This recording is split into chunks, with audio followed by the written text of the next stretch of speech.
नमस्कार दोस्तों, हिंदू धर्म में आप लोगों का बहुत बहुत स्वागत है। आज मैं आप लोगों को नैना देवी मंदिर के महत्व के बारे में बताऊंगी। हिमाचल प्रदेश का विश्व विख्यात शक्तिपीठ श्री नैना देवी मंदिर समुद्र तल से लगभग 5000 फीट की ऊंचाई पर विद्यमान है। यह मंदिर पंजाब हिमाचल सीमा पर स्थित श्री आनंदपुर साहिब से मात्र 18 किलोमीटर की दूरी पर एक ऊंची पहाड़ी पर स्थित है।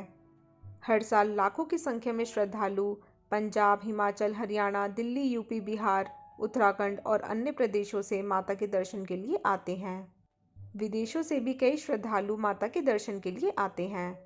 विश्व विख्यात शक्तिपीठ श्री नैना देवी 51 शक्तिपीठों में से एक है और कहा जाता है कि यहाँ पर माता सती के नेत्र गिरे थे, इसलिए इस मंदिर का नाम श्री नैना देवी पड़ा।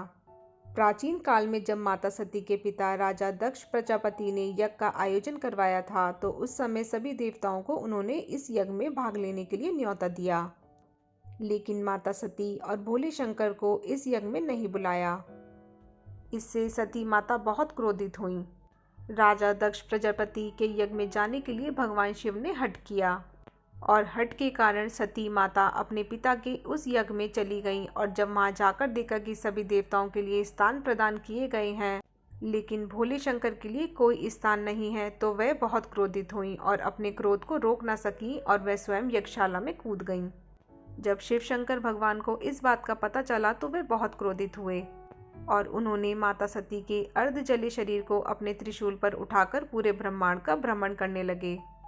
यह देखकर विष्णु भगवान ने अपने सुदर्शन चक्र के द्वारा माता सती के अंगों को छिन्न-भिन्न कर दिया और जहाँ जहाँ पर माता सती के अंग गिरे वहाँ पर शक्तिपीठों की स्थापना हुई।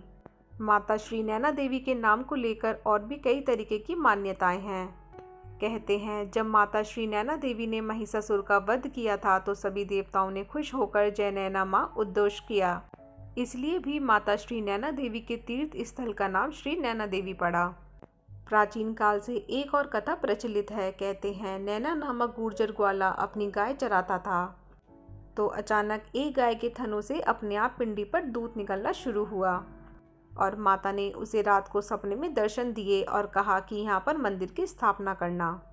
फिर इस मंदिर की स्थापना हुई और नैना गुर्जर के नाम पर ही इसका नाम नैना देवी रखा गया। इस कलयुग के अंदर भी श्री नैना देवी मंदिर में 2 चमत्कार विद्यमान हैं। पहला चमत्कार है माता जी का प्राचीन हवन कुंड। कहते हैं इसमें जितना मर्जी हवन करते जाओ, शेष कभी उठाना नहीं पड़ता। सारी राग भभूति इसी के अंदर समा जाती है। इस हवन कुंड में श्रद्धालु विजय प्राप्ति के लिए, दुख रोग कष्ट दूर करने के लिए, धन प्राप्ति के लिए कई प्रकार के हवन करते हैं। कहते हैं कि घर में 100 हवन करने के बराबर इस हवन कुंड में एक हवन की मान्यता है। दूसरा चमत्कार है माता जी की ज्योतियों का आना।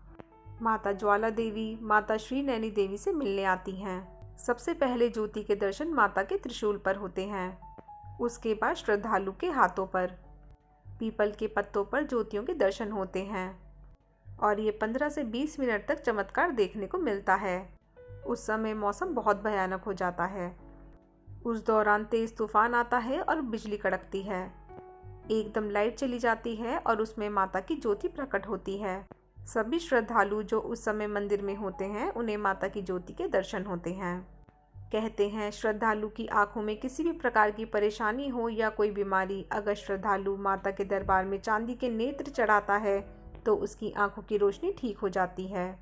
प्राचीन काल से ही श्रद्धालु अपनी आंखों की कुशलता के लिए माता श्री नैना देवी के दरबार में चांदी के नेत्र अर्पित करते आए हैं और ऐसे भी कई चमत्कार देखने को मिले हैं जब माता की कृपा से श्रद्धालुओं की आंखों की रोशनी ठीक हो गई है। माता श्री नैना देवी के मंदिर में हर रोज 5 आरतियां होती हैं, जिसमें 2 स्नान और श्रृंगार आरती शामिल हैं।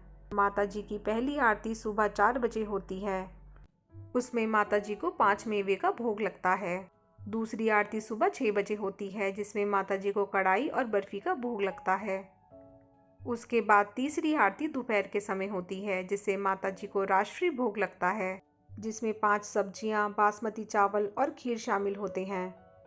उसके उपरांत शाम के समय 7:30 बजे माता की आरती होती है, जिसमें माता जी को चने पूरी का भोग लगता है। रात के समय 9:30 बजे माता जी की शयन आरती लगती है, जिसमें माता जी को फल और दूध का भोग लगता है। तो दोस्तों, अगर आप लोगों को मेरा ये वीडियो थोड़ा सा भी हेल्पफुल लगा हो तो इसे लाइक और शेयर करना ना भूलिएगा और मेरे चैनल को सब्सक्राइब ज़रूर कीजिएगा। धन्यवाद।